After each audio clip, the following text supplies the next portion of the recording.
এই গাছের আমগুলো মাশাআল্লাহ বেশ সুন্দর, ভালো। এগুলো হলুদ হয়ে যাচ্ছে, ঘরে রেখে দিলে পেকে যাবে। তো যেহেতু হাতের কাছে আছে, কটা দিন থাক গাছে, আর একটু রং ধরলে পরে তুলে নিব। এটা হলুদ হয়ে গেছে মোটামুটি, এটা তুলে নিতে হবে, কারণ হচ্ছে নাহলে পড়ে যাবে নিচে, ঝোপঝাড়ের ভিতরে দেখতে পাবো না। তো রেখে দিলে নষ্ট হয় নাই, ভালো আছে আলহামদুলিল্লাহ। অনেক আম তুলেছি মাশাআল্লাহ আলহামদুলিল্লাহ।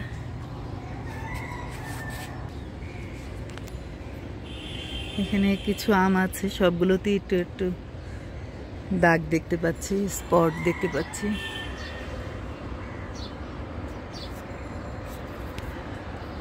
এখানে আমগুলো একটু ভালোই বড় হয়েছে।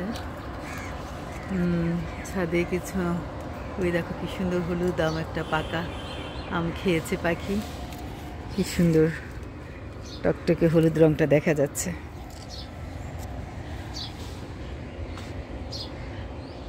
এই গাছটা সেদিন কেটে দিয়েছি, নতুন কুশি বের হচ্ছে।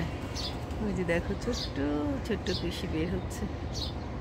ওই পাশে একটা ডাল কেটেছি, ওই পাশে আর একটা ডাল কেটেছিলাম।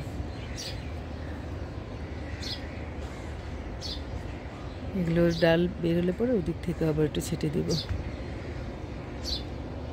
এবার সবগুলো আম গাছ অনেক ভালোভাবেই ছোট করে ফেলবো।